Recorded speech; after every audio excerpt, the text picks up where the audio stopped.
to Discography, the music podcast that delivers the objective truth about the entire discography of every single artist and band that ever existed. The way this show works is that each week we will be doing a chronological deep dive into the recorded output of a single musical artist. We're doing heavy research while we're doing this, and the music is always assessed with fresh ears. We are going and listening to this again, all in real time. It's true. He's not kidding. And we're not just covering albums. We do a painfully honest deep dive analysis of all their EPs, their singles, compilation tracks. And every release is rated from 0 to 5 stars, which allows us to come face to face with the true shape of an artist's overall arc. In today's episode, we will be turning the spray cans on Beck. 90s slacker indie anthem writing guy. Dylanite man. Turned ironic rapping guy. When he first came on the scene, you and I were maybe a year into our friendship or something like that, maybe 2 years. Well, sort of. We had known each other a little while, but we kind of, we lived in the city. We were neighbors, essentially, in San Francisco. This is 95. Right, but you and I met in 1990 right. at Boston University. And then we both left BU and went our separate ways for a while. Right. And when we recommingled, it was in San Francisco. And then Beck, when we were there, 95? I was there in 93. Mm-hmm. You got there in 95. Yep. Life was kind of hardscrabble. It was a lot like a 1990s thing you'd see in a movie. You know, the furniture is bad. It was like Train Spotting without the heroin, basically. It's like Train Spotting, but with weed. But with weed, exactly. And, I remember there was an Indian restaurant that I used to go to around 1994 when things were very dire for me financially. And it was an Indian buffet. I would go there with a backpack, a big one, that had a tub of Tupperware that was that backpack sized. And I would just take plate after plate back to the table and then dump it into the bucket. And that was my food for the whole week. How did nobody see that happening? There were a lot of iniquities that I had enacted around that time that somehow I got away with. This is all related to Beck, everybody. It is. It's part of a larger picture. It is. So Beck, at that time when he first came out, when his music first became available to hear, it seemed like a direct mirrored reflection of the reality that we were living, and it felt like a deconstructed Cubist version of folk that went along with what we were experiencing at the time. Certainly what I was. Yeah, right. So I remember you giving me a Beck mixtape that you had made, and you even made the announcement that you had distilled Beck's oeuvre into a 90-minute mixtape. And so, which at that time was basically, he only had one album out. He had Mellow Gold was out. Maybe One Foot in the Grave was maybe out too. Well, you're talking about your mixtape, more major albums. Yeah, but then some of the early ones, like the self-release stuff from prior to Mellow Gold was also out too. But he didn't have a ton out at the Stereopathic Soul Manure was out. Yeah. The early ones I had never heard of. Right. Because the internet wasn't around. But it was still enough to fill a 90-minute cassette pretty compelling. Yeah, oh, absolutely. Every song on that was great. I still have the cassette. Yeah. So... to us, this was a fucking hot cassette. Yeah, it was completely unavailable commercially, but fully available in my room or Joe's room. And really kind of right in our zone for what we were liking and listening to in music at the time. Yeah, Sebadoh and Guided by Voices, and Beck fit right into that, 4-track as Therapist sort of a thing. Yeah, and now Loser had been a hit already, but then the album Mellow Gold, people kind of forget, kind of fizzled really. He was kind of like one-hit wonder kind of guy. Yeah. Loser was obviously a big smash hit, was all over MTV and everything, but then there was not really a follow-up from that record. And then there was a kind of a gap between that and Odelay. So in 95, when we were kind of getting into it, It seemed like he seemed almost kind of underappreciated or something. Or that He seemed like a discovery or something. K-Tel mix with that song on it. Yeah, but we're like, hey, this guy's actually good. It was kind of, it was kind of a discovery. Well, not just good though. So here's the whole point I think of talking about what we were experiencing at that time, is that he seemed like, to me anyway, the Bob Dylan of our time. He seemed to be voicing most adeptly and humorously what was around our shitty culture, what we were handed, which is Generation X. But yeah, he was hitting on something that felt kind of familiar and kind of real. It was zeitgeisty. It was that's what I'm looking for. It was zeitgeisty. So basically, he emanated from the Fluxus movement. His Right. mom was a Warhol actress. His dad was a prominent string arranger. Grandpa was part of Fluxus. Yeah, his grandfather is kind of a Dadaist. It was kind of the pivotal. He has a very artsy upbringing, but then his grandfather's involvement in the Fluxus thing is kind of interesting to me because I think it reflects in his early music. Fluxus was a collective of artists. Yoko Ono was part of it. It was kind of, to me, kind of like a reaction to pop art, or like a next phase of pop art. And it was kind of challenging the notions of what is art. There's a lot of absurdism, a lot of kind of Dada. I find that if you performance art kind of aspects to it. If you look at Beck's career, at first his work seems to be fully aligned with those ideals, but then later on they get submerged so that they're just kind of bleeps and bloops on a party record. Yeah, I guess so. But that early stuff that we really liked, especially even the pre-Mellow Gold stuff, has that sort of deconstruction sort of quality to it. Has that sort of sense of like, what is music? What is, It actually takes me to a similar place as John Fahey. It with vocals, but it brings me to a similar emotional place. Yeah. It's definitely emotionally evocative, the early stuff. Yeah. Right out of the gate, this guy makes, what are basically cassettes. Right. Yeah, so he had some cassettes. self-released records that were kind of, his very early days, his first kind of attempts at making music. And I think he was doing shows around what was kind of the primordial version of what became the Silver Lake scene in Los Angeles. He's doing a lot of coffee houses, a lot of, kind of dive bar punk places. And he does these provocative, sort of confrontational live performances. He's got famously the leaf blower on stage. He's kind of doing these kind of anti-music kind of pieces. There's some music concrete mixed in there. And frankly, some of it's dog shit and some of it's really good. I mean, it's just like that time, you weren't supposed to edit out all the fucking inessential scuzz. That was part of the idea. Right. Yeah, that's a good, interesting word to use, scuzz, because there's a little bit of like that kind of Pussy Galore kind of influence, Royal Trucks, that kind of... Yeah. There's a little bit of that in there where it's kind of noisy and skronky.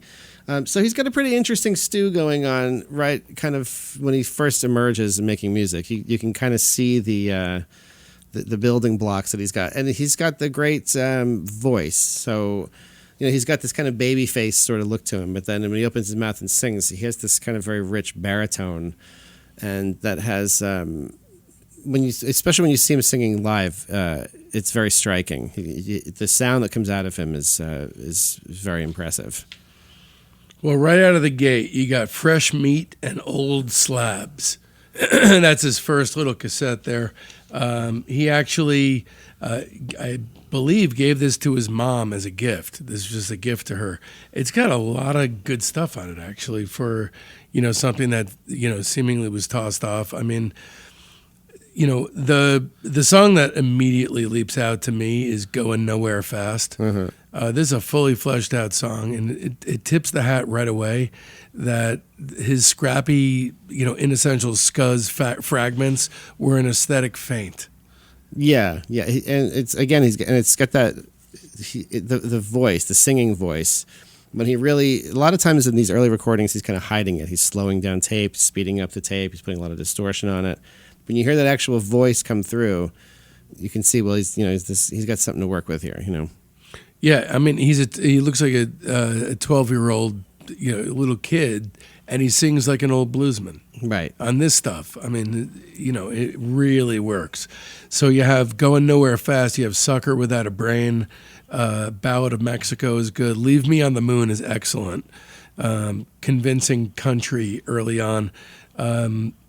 Go Where You Want is an early version of Hollow Log. There's an early version of Steve Threw Up on here, and Totally Confused. He has a base to work from. He has the sort of like the Americana, that sort of broken Appalachian kind of folk thing. There's even a slight Mellencamp vibe on some of it. Yeah. There is the classic '90s irony to all of it. The slacker generation affinity with irony. I'll give this one 3 stars. Yeah, these early ones, they're hard for me to I know. really rate. I know you think they're of a piece. They're kind of hard to rate in a ratings thing for me because they're kind of self-released and they're kind of, I guess I would say yes. To me, it's diminishing. Just to let you know, it's diminishing returns. Right. So I have them in my notes all as NA on all these early ones. It's kind of weird for me to try to give these a rating. Well, for me, I'll give Fresh Meat and Old Slabs 3 stars. Golden Feelings, which is next, I would give 2.5 stars. Because mainly it's more willfully cut up and filtered through a scuzzy Sebadoh lens. Yeah, there's more of the kind of skronky, noisy things. It's a little less song oriented. Yeah, and he's not revealing as much of himself, and so he seems scared of straight songwriting. I think all these were done in a very short amount of time. I think all of them were done within a year or so of each, or a year and a half or something. There's a song on this called "The Fucked Up Blues." I mean, this is stuff I like that one a lot. It's a good one, but it's kind of tossed off. It's a good song though. Super Golden Black Sunchild is basically him doing the Donovan hurdy-gurdy voice, right, and an early version of Motherfucker. But the key track is Getting Home. Uh-huh. Getting Home is a classic.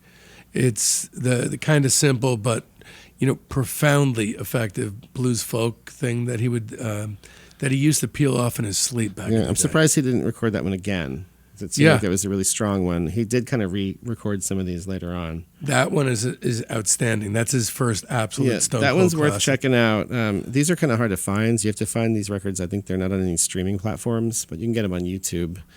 And that tune is definitely worth seeking out. I like Fucked Up Blues a lot too. That's a good one. Some of these are a little bit jokey. And so that's always a tough, like trying to make songs that kind of work, that have a sense of humor is harder than it seems. We trafficked in irony at the time.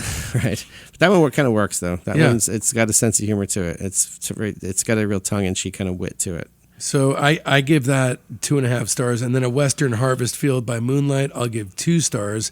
This one's really chopped and screwed, not more of the trash than the pearls, although you do have Totally Confused and Lampshade on this. Yeah, Lampshade's really nice. That's a really cool song.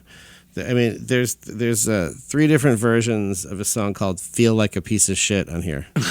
There you go. That's kind of tells you what you're. There you go. That's kind of the vibe of these. Again, you can kind of, it's up till where he's at now in his career. You can kind of put all of these probably in a shuffle mode, and you wouldn't really notice a whole lot of difference between one or the other. Yeah, that's true. It's true, but some of the records have more one kind of thing on them than not. But it's the same basic blend of ingredients, and he's releasing tons of gems at this point. So, right around that time, you have a couple of singles come out.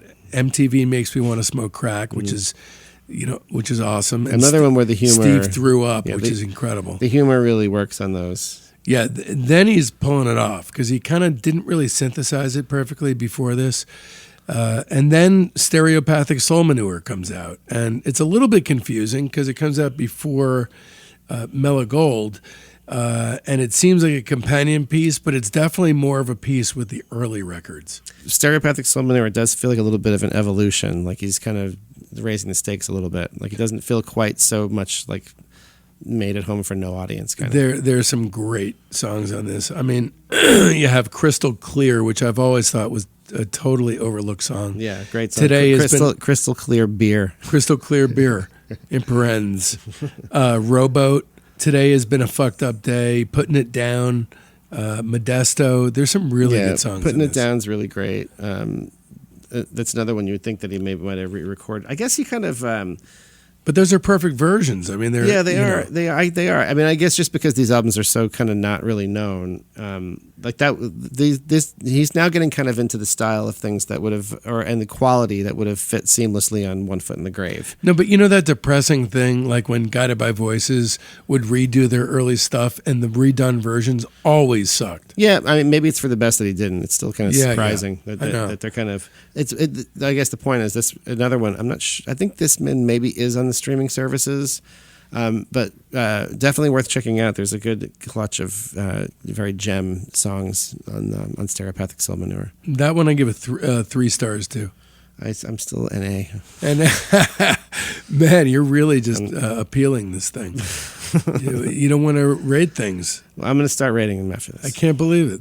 I like your attitude. You got moxie.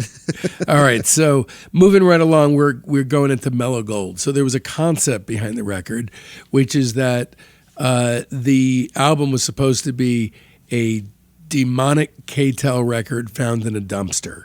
And it kind of has that vibe to it. And frankly, it is the only record of its kind in his canon, because for the rest of his career, all he was doing was dissecting this record and keeping the disparate parts separate. Right. Well, Mellow Gold also the way so the stakes are kind of raised because now he's signed to Bong Load, and he's kind of aware that he's making an album, and he has real producers involved. You would think that the stakes would be lowered if you were signed to a company called Bong Load. Bong Load was kind of a big deal in its day. He had. He kind of got discovered by the producer Rob Schnaff, who has made a ton of records. He did a lot of Elliott Smith stuff. He did Kurt Weill, Cass McCombs. He's kind of just a big indie rock producer. Saw him playing at Sunset Junction. Got involved in recording him. He ended up signing to that label, and they had kind of a little production team where it was him. It was Rob Schnaff, Beck, and then they were working with another guy who's kind of not really well known, but an important, I think, figure in Beck's career. This guy Carl Stevenson, who they started incorporating beat making into his sounds. So Mellow Gold has a bunch of songs on it that have Loser obviously being the obvious example, but then there's a handful of other ones. Beer Can. What are a couple other ones? There's like 4 or 5 of them on Mellow Gold that have these kind of hip hop beats. Fucking with my head. Fucking with my head, exactly. So there's a bunch of them, and that kind of becomes the iconic sound of it, and it becomes not only of that record, but for what he did in the future. He kind of hit something that kind of worked. The kind of mix of the beat-oriented music with his broken like folk sort of things, and he also starts rapping on stuff. So there's a lot of new elements here on Mellow Gold that didn't really exist before. And it's a pretty it's obviously a huge turning point. It's obviously his first major label record. And there's some great songs on there. I mean, first of all, the Schism I'd mentioned before is presented side by side with Motherfucker into Black Hole. So basically he would have his sort of I mean that kind of you would never find that on any Motherfucker being a really like distortion drenched kind of ironic like desperate sounding kind of punk riff and really super blown out and ugly sounding. And Black Hole is an Eastern influenced ode to depression and cosmic aimlessness. It's this very pretty drone. It's amazing. It's one of his best songs. You have Loser on there, obviously. Pay No Mind is just one of his Stone Cold classics, probably the best lyrics he ever wrote. Yeah, Pay No Mind is kind of the one where I think on hearing that where we kind of projected like next Dylan kind of status. Absolutely. I mean, but the lyrics lend itself to that. I mean, there had to have been a self-conscious element to that because, they're just beautifully proclamatory without being pretentious because the humor element, he's pulling that off like it's paying off in spades now. Yeah. He's really got a handle on what he's trying to convey. The one line of it that's the classic, the great punchline, give the finger to the rock and roll singer. As he's dancing upon your paycheck. The sails pile high in the garbage pail skies like a giant dildo crushing the sun. Right, and that's funny in its own right. But it's the where the chord change sits, where he hits giant dildo crushing the sun. It's really kind of pretty chord change. The where it sits in the song, where that punchline sits, like the chord change really like amplifies it. It's a great song. It's kind of it's a slacker anthem that never really became an anthem. That's not really one of his more well-known songs. No, but it's a real mission statement. Another one that's not well known, on the Loser single, you have that song "Alcohol," which is kind of a path not taken. It kind of has a vibe of Pink Floyd's Metal, and it's one of my favorite early tracks. But Mellow Gold as a whole, I would give it 4 stars. I give it 4.5. I like it a lot. It has a kind of looseness to it and a kind of organic kind of quality to it. Like it sort of feels like the last time he wasn't really kind of trying hard, and I mean that kind of in a good way. I don't mean like it seems like he's being very natural, and what it's coming out of him is just sort of, this happens to be what I'm making. And from here on, it seems like everything's kind of much more considered. Notwithstanding the follow-up record. So right, but right, not including that one really. Yeah. So you got Bogus Flow also, which is a great Stray track on the DGC comp, and again, more promises to be the Dylan of Generation X on that song.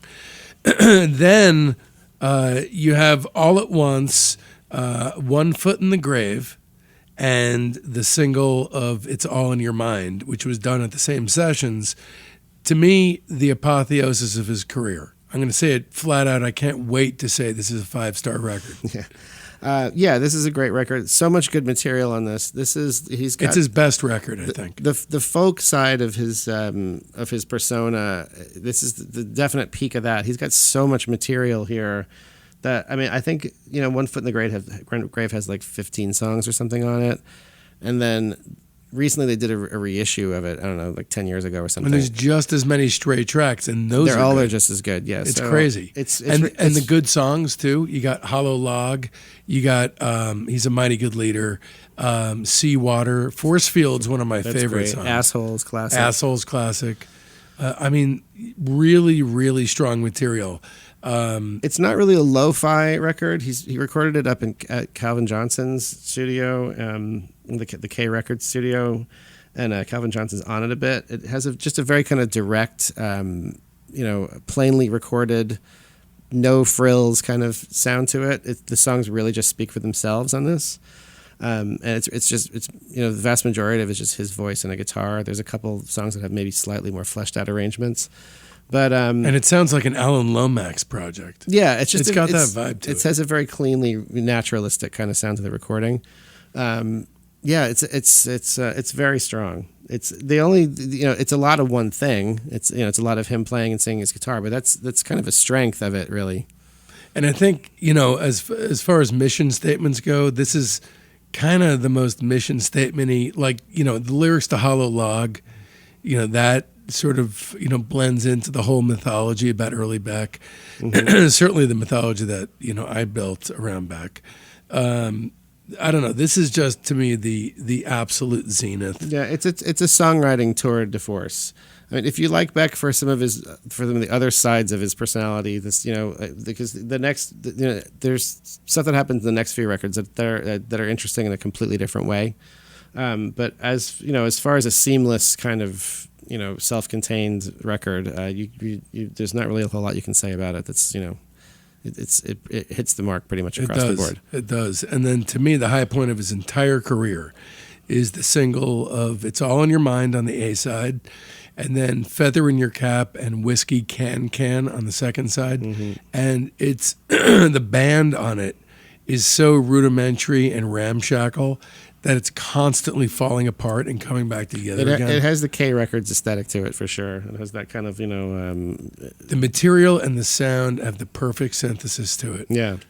It really is just, that single. It sounds like people playing in a bedroom or something. Yeah. It's a great single. Those were very prominently featured on your mixtape. Yeah. It's funny because stars of the 1995 I think Odelay wasn't out.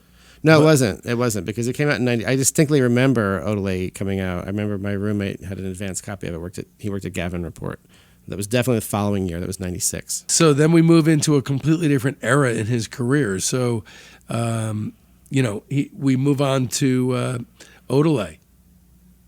Yeah, and I remember, like I said, my roommate gave me a copy of that CD. I remember popping it in, and the first track, "Devil's Haircut." It's like, wow, holy shit! It's a whole different thing. That song's pretty badass. Yeah, that song's pretty. That's just the minute that kicks in, it's like, wow, this is. New Pollution is great. I mean, you got the album was massively successful. It was it really is a great record. It holds up really well, and there's a great mix of different kind of flavors on it that all combine well. So he's kind of he had the big hit with Loser, which was done with Carl Stevenson's beat behind it, and this is like he's kind of raising the stakes on working with beat makers, because he brings in the Dust Brothers, who were.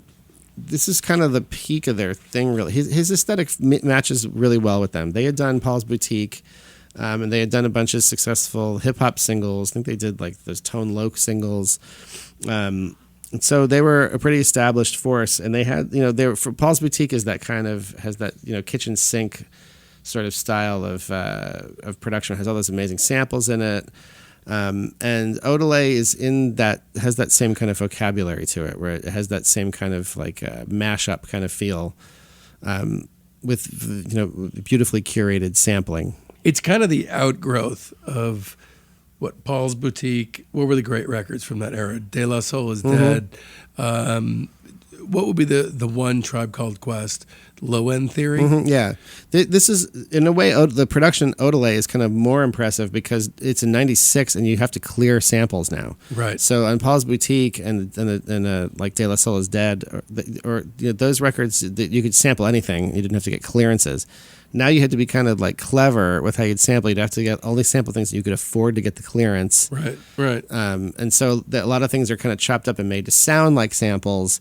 So you're trying to get that same effect, that same kind of like, because those records that are those sample-based classics that we were just talking about, they do something to your memory. They trigger something in your sense of nostalgia and like in your memory. That's kind of the magic of those. That's why that was such a golden era, when you didn't have to clear samples. Odelay, this is 96. The laws had changed. So this is a natural outgrowth. A natural next step. The pairing works beautifully on this one. He still has a lot of ideas. He's got great songs. Everybody seems very excited to be doing it. And this record is a lot of fun. There's also a lot of different, there's the kind of like the Jackass, the really pretty kind of ballad song. Ramshackle. Minus, which is kind of like the kind of punky kind of, driving kind of thing. And it all sits together though, and just feels like it's part of it. The record sequenced really well. Where it's at is one of the least impressive songs, and that was a smash single. I mean, that was another. That was, I think, maybe even a bigger single than Loser. And that was the lead single off the record. Yeah, that one I don't really care about. It's a fucking dick joke.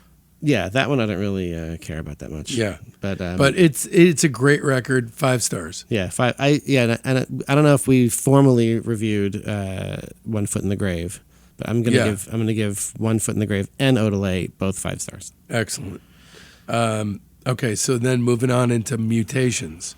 Mutations is kind of an outlier in his catalog because you can't fully say cleanly that this is a Beck depression record, but it's got elements of that with some Nigel Godrich assisted sparkling going on in the mix. And this one is a band record. So he's got his touring band, and it's a classic band. Joey Waronker, Justin Mill Johnson, Roger Manning, Smokey Hormel. That backing band of musicians, they're all A+, really brilliant musicians, and they're kind of come and go in his career. They're on a lot of his records, and they're kind of a key element. They're mainly the core main Beck band. Yeah, and that to me is the sound of this record, is the sound of a band playing, which is not something he's really had before. And a real focus on songwriting. Yeah. This is really a song. With Odelay, you were patching together pieces, which is fun. Mm-hmm. But this is now just everything rests on the quality of the songwriting. Yeah, and which is strong. I think it tails off maybe a little bit in the second half. Yeah. But a lot of strong songs on this. I mean, you got Nobody's Fault But My Own, which is one of his best songs. Right. Certainly one of his best depressing songs in the vein of Black Hole. Stunning vocal on it. Oh, it's amazing. And then orchestration by his dad. Mm-hmm. We Live Again is a great exhausted vocal. You Mm-hmm. got Static, which is an amazing sad closer. Cold Brains, great opener. It's Cold Brains is fantastic. It's a great record, but looking at it, especially, going through the trawl like this in Discography, you can hear the pastiche just start to set in. So like the kind of sad signifiers. Well, and also the one Tropicalia. That one. Yeah, that one's kind of a bust. Right.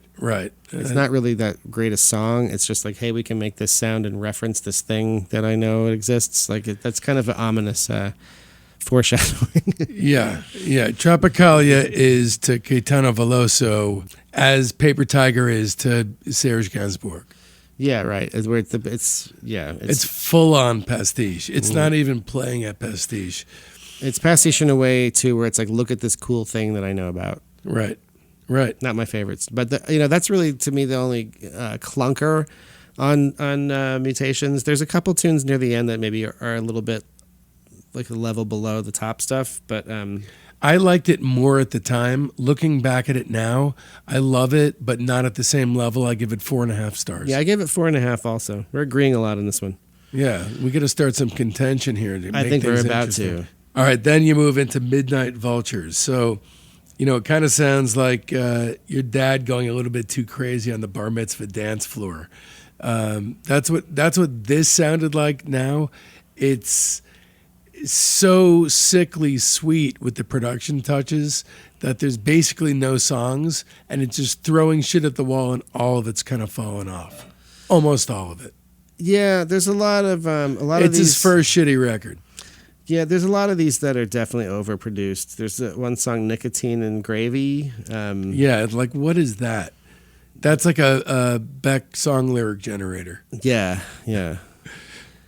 Garbage cans and ashtrays, cemeteries. And yeah, he has kind of like a Beckian. He has a go-to. He has a Beckian vocabulary. List, yeah. He's got about like 100 words that he kind of just uses. That's pretty much. So I think you can agree, Joe, that it's around here that the schism starts to develop between the depressing albums and the party albums.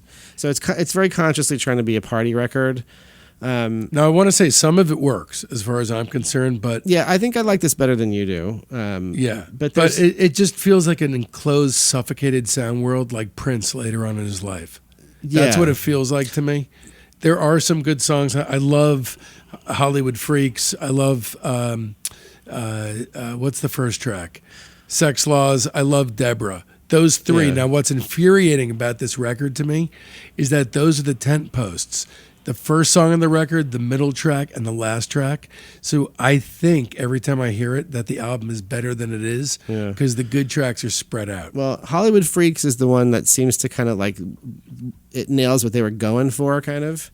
The sort of like sleazy late night kind of party record thing. What's the original title of the album was... we're gonna get VD in the club tonight. No joke. That was it, huh? All right. Yeah. Yeah, but there's a lot of the songs are kind of forgettable, and most of them are I just feel overstuffed with production. There's kind of a lot of obviously they had the success with Odelay, and that kind of has a blender kind of sound to it, where there's a ton of samples and a lot going on, but that seems to all flow well. Like it seems to all kind of hit. It doesn't ever seem overworked, and Midnight Vultures definitely seems like it's just overdone, over-egged. Yeah. I mean, there's so much shit in it. I'd love to hear a more stripped down version of it. Well, actually, I wouldn't, because it really is the most Beck lyric song generator album that there is. It's more about the synth presets and less about the actual tunes. Well, that's the other thing. The process seems kind of backwards, where it seems like it's like, okay, let's make a track. And then so you have like a beat and some music stuff on it, and then you graft a song on top of that. These don't seem like the kind of songs like you like sit down at a piano and write, and then you're like, okay, here's my song I wrote, and then it's like Nicotine and Gravy. And the worst thing about this album is that it begat all these other albums that were weaker clones of this one. So this, to me, I'm giving it 2.5 stars. It's going to have to live with that rating, and that's being fucking generous, and that's just for those 3 tracks. I gave it 3.5. There's a couple other things I like too on it. I kind of like the Kraftwerky one, Get Real Paid. Yeah, I don't know. I'm reluctantly giving it 3.5. It feels fucking whack to me. But so that's kind of the first real misstep he's had. Midnight Vultures. Correct. Agreed. Up till that point, he's doing pretty good. He's got a pretty high batting average here. Then he faints left because he's got a lot of problems for a long time aesthetically, but he creates a masterpiece before that occurs. So Sea Change is just a beautiful ode to depression and heartbreak. It's a worthy successor to the Blood on the Tracks breakup album. Trophy. Yeah, and this is kind of the first time that he's kind of gone deep into like sincerity as a style. So pretty much all of his other records have a healthy dose of irony and kind of that sort of winking kind of tongue-in-cheek kind of approach to lyrics. But Sea Change is very sincere. It's almost like a child wrote it. Yeah, there's no masking whatsoever. It's like a teenager wrote it or something. But I don't mean that in a bad way. No, I mean, not in a bad way at all. It's a stark contrast to the lyrics that he used to write. So it really kind of clubs you over the head because you're not expecting it. Yeah, the sense of him being wounded seems very genuine. And there's a lot of great songs. Right out of the gate, you have Golden Age. Joe, I know you're not a fan. I love Paper Tiger. Joe thinks it's a Serge Gainsbourg pastiche. He's right. I still like it. Guess I'm Doing Fine's a great song. Lost Cause, End of the Day, Already Dead, Sunday Sun. These are all great songs. They're of a piece. You have to listen to the whole thing as a piece to kind of get the vibe, and they work well together. Yeah, Paper Tiger bums me out, not just because it's a pastiche, but because it seems to really break the character of the album, too. It seems like it doesn't really fit on the album. It might not have bothered me as much on another record, but it's, Serge Gainsbourg, it's almost like a note for note, like arrangement-wise, like everyone's, it's like Melody Nelson, the Serge Gainsbourg record. It's like it's a really direct pastiche of it, and the way the strings are written, the way everything's recorded, all the tones, the way everybody plays, which is weird for this kind of sad, heartbroken record, because Melody Nelson is like a really it's like climbing into a costume. Yeah, and also the Melody Nelson record is like one of the sexiest records ever made. It's like a record that's pretty much just like the oral equivalent of fucking, Mm-hmm. And this is a record, Sea Change is the opposite of that. It's a record about nobody fucking. Right. People not fucking. This is the anti-let's get it on. So it's a weird thing to do a pastiche of, to me, in the context of this record. I mean, it's cool. I mean, they do a good job of it. It's, the original thing they're mimicking is cool. His actual lyrics and melody are pretty cool. It's just a weird choice to me. Like, I would have rather it not been on there. That notwithstanding, it really is an incredible mood piece altogether. At the time, everyone I knew was listening to it all the time, and frankly, it is his last 5-star record. Yeah, I'll give it 5. It should be a 5-star record.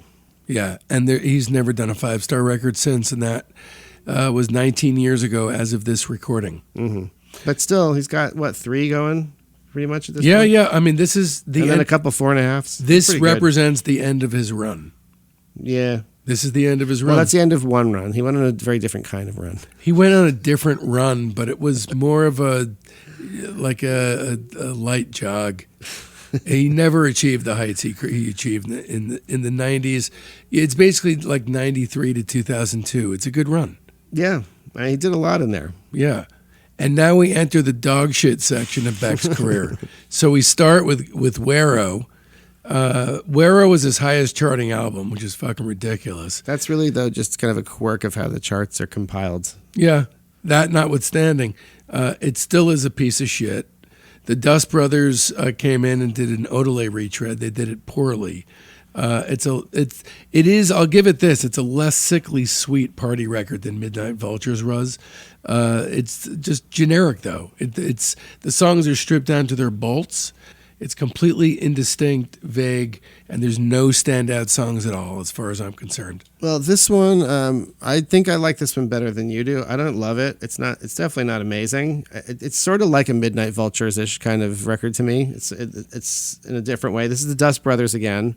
They come up with a couple cool tracks. The lead single, the Que Ando Wero single, It's kind of like Where It's At, but I like it better than Where It's At. I kind of like the track. It has that kind of like LA lowrider kind of culture to it. That I don't mind. There's a song called Earthquake Weather that's kind of a cool song. It's kind of buried in there, but I like that song a lot. It's a good melodic song. Girl, that one kind of got played on the radio a bit. I got no problem with that one. So generic. There's a few, but then Girl would be like on his earlier records, just like it would be not even a B-side. Yeah, it's all right. I don't mind it. But it's some of the other ones. The other one that's a big smash hit in this is E-Pro. And that song I find really annoying. It's ridiculous. It's So What You Want with some rapping on it. Yeah, that one, it's the first song on the record. And I remember my first reaction hearing it was being very underwhelmed. And then that kind of has like that na chorus. It's kind of like a sports song or something. It's like you should play it like at the intermission in the basketball game or something. Yeah, I don't like that song. Like right after that Gary Glitter song. Yeah, exactly. Like it's trying to hey now you all stop. Yeah. It seems like it's kind of one of those. Woohoo! It's like one of those. I mean, it's no good as far as I'm concerned. And it was made, I believe, at the same time as the follow-up record, The Information. What are we rating Wero? Wero, I give 1 star. 1 star. Man, yeah, that's harsh. It's generous. What are you going to give some of the other ones? how do you? Wero's a 1-star album. I liked it quite a bit better. I'll give it 3. Wow, big disparity there. Yeah. That's definitely fisticuffs as far as I'm concerned. Well, I think you got to have a ceiling and a floor. So Wero's not the floor. No, well, the floor is 0, not 1. So anyway, then we have The Information, and The Information. This one feels to me like the floor. This is close to the floor for me, but it really is very muddled and vague and endlessly long. It's over an hour, it's so bad. It's hard to think of anything even cutting to say about it. It's just a waste of space. Well, again, you got we probably should have a little talk about Beck's rapping because that's a big problem. He's a terrible rapper. He can pull it off on some things. Sometimes he has the charm and kind of has, it kind of works on Loser, like Candawera. What is it again? Shabba-da-doo-ba-da-doo-ba-da-doo. Hip-hop, zip-bop, zabba-da-boo. Ribba-dip-doop-dop, He doesn't have a very advanced flow. Let's put it that way. No. He's, compare him to I don't know, like a real rapper, Old Dirty Bastard or something. Yeah. They're not really doing the same. It seems like it's unremarkable. I don't know. It's almost a little bit like it's kind of taking the piss out of rap. It's like it's like he's not showing kind of like a whole lot of respect for it. He doesn't really try to work on it. It's just it's the same kind of elementary kind of way of rapping that he's. I don't know. I'm not into it. I don't like his rap. Not a fan. I can deal with it a little bit, like a song on a record, but the Information, it's a lot of it. It's mostly like him rapping. The worst of it is that it's completely indistinct. Like I don't see a viewpoint on it. I know that he remade it a few times with Nigel Godrich, and it just sounds like the whole inspiration and the idea stage. It never really reached a full fruition. There was never a point of view on it. Yeah. This record, that's the difference to me with Wero. Wero at least has a kind of feels like a record. It's where the Information feels like they're just fucking around in the studio. Yeah. And also that 10-minute plus epic at the end of the album is the fucking slowest, shittiest, most lugubrious puddle of diarrhea to close out the worst period in his career. I almost had to tap out on that one. Yeah, I almost didn't make it. It's so uninspired. Like, why shove a shitty 10-minute song at the end of 50 minutes of music? You already have enough music for a record. Why are you trying to peter out to a close? The second half of the Information gets really rabbit holey. Like it gets really like you just want it to end. Yeah. There's also a few things on here that are like so pastiche-y. There's the one, I forget what tune it is. Cell Phone's Dead. That's the song I see in my notes. It's basically just like the Chameleon lick, the Herbie and Hancock Chameleon, and that's the hit. but like legally changed by like one beat One enough. note, yeah, so yeah. whatever like could legally make Like it Ice not Baby. be that. Yeah. And then he's doing the Shabbity Doo rap on Yeah, it. yeah, it's just garbage. So I give it 1 star, and the only reason I give it 1 star is because I love the song "Movie Theme." But that's the only reason. I don't recommend the record. Just listen to our playlist on discography.com, and you'll get the song. I didn't really know we were doing 0 stars, so I think it's kind of skewing my vibe on these. 0 is always worthless. 1 is bad. 2 is fair. Okay. 3 is good. I have to recalibrate. 4 is very good. And 5 is a stone cold classic. I had this down as 2, but I really don't like it. So I don't know. Maybe it should be more like a 1. I'm going to keep it consistent with my other ones and say it's 2. Okay. With your incorrect ratings? Well, I'm just yeah, kidding. we're in a. Okay, you're rating them on a scale of 0 to 5, and I'm rating them 1 to 5. Yeah, 0 to 5 with halves being totally admissible. Okay, all right. You know what? 1 star. Cool. Sweet. Since there's lower to go. Welcome to my lowered world. All right.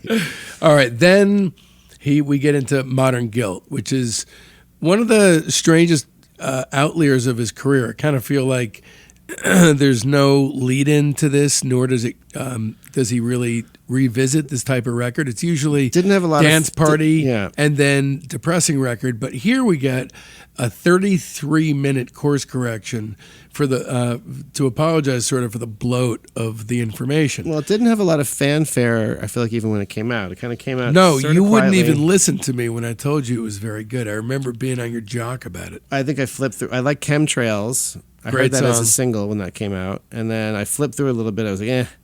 But listening to it for the purposes of this, yeah, it's pretty good. Look, it's not totally distinctive, but it's definitely more so than anything he'd done in a while. And it's a humble record. Yeah. It's just a guy making like what sounds like a little psychedelic surf record. Well, basically the process on this one was Danger Mouse had made the tracks, and then I think Beck just added vocals on top of them. I don't know if they worked very much together. I might be mistaken. But at any rate, it's produced with Danger Mouse, and he has a kind of slightly different. It's somebody new to work with. He had done the Dust Brothers. He had done Nigel Godrich.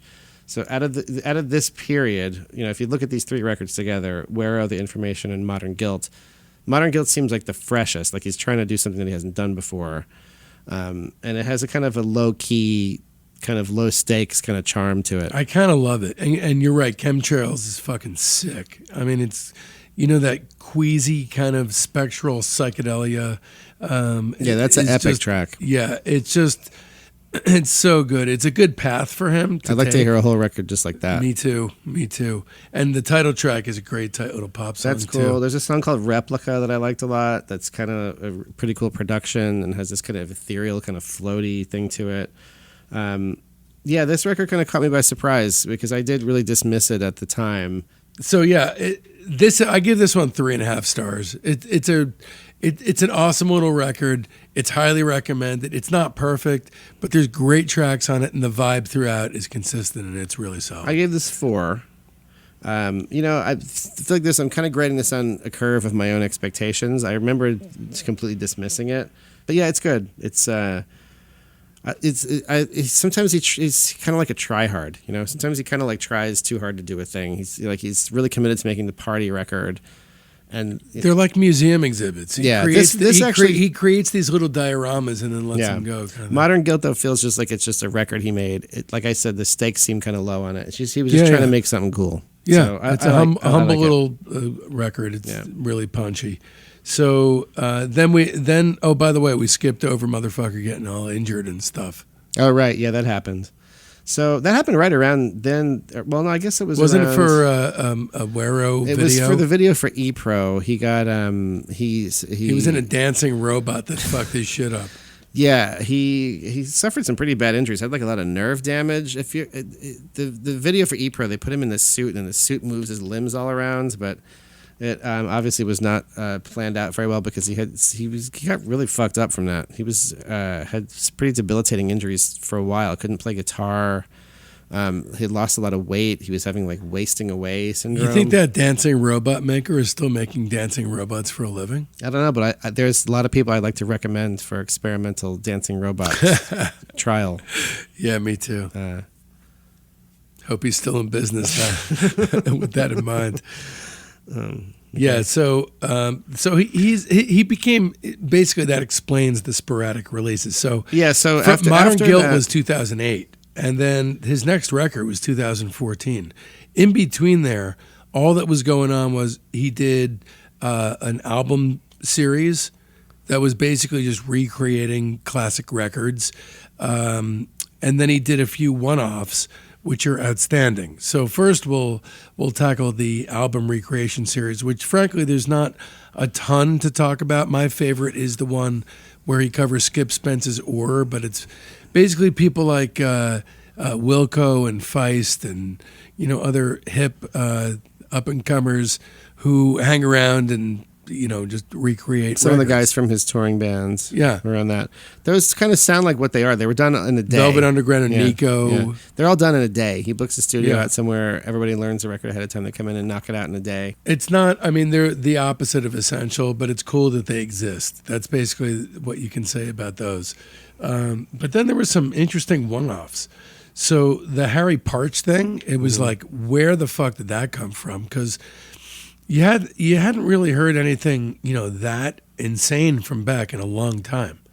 Yeah, that's a really interesting piece. I like that a lot. He the sort of experimental side of his career is something that kind of gets shunted off into these kind of one-off little releases, but he's quite good at it.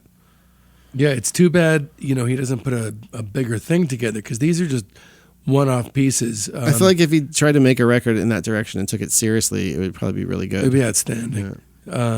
So he also did an incredible cover of the Flamingos' "I Only Have Eyes for You." A very faithful cover of it. His, so beautiful. His voice is magic on that. That was in 2012. Then there was NYC 73 to 78, a 20-minute piece that he did for a Philip Glass comp that is absolutely essential. It's great Beck. Yeah, again, when he indulges that experimental side, it's just kind of in his DNA. He kind of has a feel for it. Yeah, I know I would love to hear him do more of that and less of the kind of stuff that he bullshit ended up actually. And then "I Won't Be Long" was a great little pop song, and he had a 13-minute super mix of it, which is surprisingly listenable for the unbelievable. It kind of has like a krautrock kind of feel. It does. It does. It brings you to a whole other place. And that period, he wasn't releasing any records, but everything he did sounded really interesting. Well, he wasn't making, but he was working a lot. I know people who were working with him at that period, and he was, they were working really steadily for a long time. I think there was some kind of, he was also, he had the injury, so it was kind of slow going a lot of the time. But they were, trying to make a record for quite a while, and then they, Morning Phase was eventually what became the record. But there was a couple of false starts. They tried to make a couple different kinds of things. There was a lot of recording going on then. Well, he was suffering from DRND, dancing robot nerve damage. So he had that 6-year down period. So then coming out of that, he kind of, looking back, it's a little bit sad to me, because it seemed like a renaissance in his career, but it was just like a little bit of a feint. But Morning Phase came out in 2014, and everybody was talking about how great Beck was. It's basically a remake of Sea Change with less of a focus on songcraft and a heavier focus on kind of pure, unadulterated, mopey vibe. Yeah, I feel like we kind of had opposite reaction on this. When it came out, you liked it a lot. I thought it was amazing. Yeah, and I heard it once. I was like, I'm not. It's just, why would you just make Sea Change again? This is off-putting. But listening to it for this, it's different enough from Sea Change where, he even calls it a companion piece to Sea Change, which is kind of like the euphemistic way of saying, look at the fucking cover. What he's doing is he's making Sea Change with a hat on. Yeah, it's the same band. The first song especially, it's in the same key as the first song on Sea Change. It's like the same opening chord. It's the same little keyboard motif. It's really signifying strongly that it's like, this is Sea Change Part 2. The rest of the record, not as much. Like that one is really like, wow, he's just pastiching himself. This is weird. But there's things to like about it. It's though. more focused on singing. Yes. I think well, that's what I was just going to say. His voice is really super prominent on it, and he sings beautifully on it. He has his voice really soars. It's a showcase for his instrument, his vocal instrument. He's a beautiful singer. You see the guy sing somewhere. It's kind of remarkable. The guy can really fucking sing. I'm realizing as we're talking about this that I'm pissed at him for not following this direction of quality. Mm-hmm. So I think it's more of a retrospective bitch slap. Me being pissed off about the record. It's a good enough record. It just it's like if I feel like listening to Stevie Wonder, I'm not going to put on Jamiroquai, and so if I feel like listening to Sea Change, I'm not going to put on Morning Phase. Yeah, I mean, that's definitely how I felt about it when it came out. It was really off-putting to me, and I found myself annoyed at how everyone was fawning over it. But I think I was kind of mistaken about it. It's like a Xerox. It's like it's a third generation Xerox copy. It is. That being said, it's still still a good record, even though that's a harsh judgment. But that was his intention in doing this. Yeah. If you don't think so, look at the cover. Yeah. I give it 3.5 stars. I gave it 4. Fair enough. That's probably maybe a little generous. It's a solid record. Yeah. Song Reader is next, which is not, Beck released a series of sheet music songs that weren't actually performance driven and encouraged people to do them. Then he released an album of different artists doing those songs. And although not terrific or even good by any stretch of the imagination, it is oddly the closest thing to mellow gold that he has released since then, because it's so varied and he's getting so many forms of different right. song forms in there. And there's a couple of good ones. I kind of wish he had just, put out the thing of sheet music and then made an album himself of playing the songs on it, 6 months later or something. It was cool having it out and being like, look, here's the record that doesn't exist, but here's sheet music. It was kind of a cool concept. It was. I think a lot of the songs, I think it would have been better. The one song I probably like the best is the one that he does his own version of. I like the Wilco song. The Wilco song's pretty good. Any comp you have, the Wilco song's the one good song right. on it. But I think it would have probably been a pretty cool album if he had just kind of, recorded it himself. But so you would think after Morning Phase that he would want to squander that kind of goodwill, but apparently he doesn't have the common sense to realize that creating an album like Colors, which is Beck's worst album.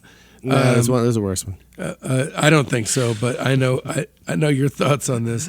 But I don't understand who the fucking audience for this is, because his typical crowd would have absolutely no interest, you or I, and kids looking to dance aren't desperately seeking puffed up plastic surgery effigies of 90s alt-rock stars wiggling their fucking sagging asses on the dance floor.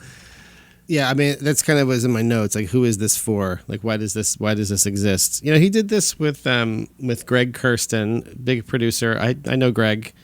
I've played in Greg's band, and we have a lot of mutual friends, kind of in the same little world of people. I have great respect for everything Greg does. He's an incredible musical genius. He gave the thing that he was asked to deliver, which is the slick pop album. It's just weird. Why make this? Who is it for? You just said. Nobody needs this record. I mean, absolutely nobody. It's sort of like to play it at Coachella or something. I don't know. I guess he thought there was some use for it, but it's so elaborately put together. It just seems like it's a fucking waste of effort to me. And it also seemed, when did this come out? 2000 what? 17 or something? Yeah. It seems a little bit like the pop music of 2008 or something. It seems like it's not really like pop music that's really on the chart now. I give this a solid, unapologetic 0. I'll give it I'm going to give this a 1. You're very generous tonight, Joseph. I got to keep the floor. There's more floor. Got to keep it relevant. Because the one that's coming up next is worse. So why don't you introduce the next? This is Beck's most recent album. What's this stupid album called? Hyperspace. Hyperspace. Hyperspace is such garbage. This is his last record before the pandemic. This one, I will fully admit, I could not.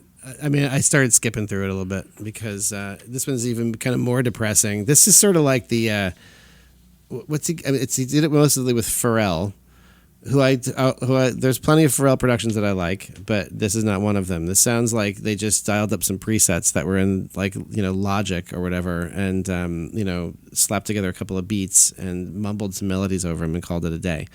This sounds like the low energy cousin to Colors. Well, I think, to his credit, not that I'm supporting the record by any means, but I think his intention was to do to bring some of his depressing album elements into a dance party record, like one of those The Weeknd come down records or something. Yeah. But he's fucking following on coattails of people that had been following on his coattails previously. It's just sad. Considering the talent of the people involved, it sounds kind of surprisingly amateurish and very rote. Like some of the production touches, like I said, just kind of generic presets. There's like kind of trap beats on it, like that sort of rolling hi-hat trap kind of sound. Like the first time I heard that, it was just like, just cringe, like, definitely like the old guy with the ponytail and the earring. Yeah, it totally does. I really don't like it. I don't like this period in his career. I know it's 2021 right now, and he could course change at any point, but I don't think he's able to tap into. I mean, if you think about it, it's just been so long since he's made a really good record. Yeah, I mean, even the ones, I don't count Morning Phase because that was an exercise. Yeah, I mean, is he capable of like firing off another thing that's similar to that or similar to like? But that's the thing. Who cares if it's similar? That's the point. That's the point. Yeah. Now, so maybe yes, he is able to do another Morning Phase like pastiche of his own past kind of record. Does he have it in him to do something truly new? I think he could. Maybe. It's a question of priorities. He seems to want to stay relevant. He seems to want to be cool with the kids or something. I think if he made something like that was just like that Harry Parch thing, that'd be nuts. Or even something like in that direction, but a more conventional record of songs. But what's sad is he's an obvious music lover. Yeah, who is creating shitty music. Yeah, I think there's a little bit of like my outsider looking in perspective, because I don't know him, is that he's really thinking like what am I going to make that people will like? Like he's really concerned about like what can I make that will make me popular, kind of. Instead of like I think when he focuses more on like I want to just make something cool that I like, it comes out better. And there's such an over reliance on gear and sound and also everything is like has this like very like class kind of it's all like top rate kind of we've got the top musicians and we're in the best studios and there's always a big name producer in the chair. Like the whole foundation of his career had nothing to do with like that. make a record at home on your laptop. Yeah, he could do that and it would be fucking great too. Yeah. Anyway, Hyperspace. I think we all know your review. I'm giving it the coveted 0. Esteemed 0. I had to save that. I give it 1 star for its labored, shitty attempt at melding late night. Well, you're giving it a star for a failed attempt. It's something that's not even a good idea. The floor to me is Colors. I fucking hate Colors.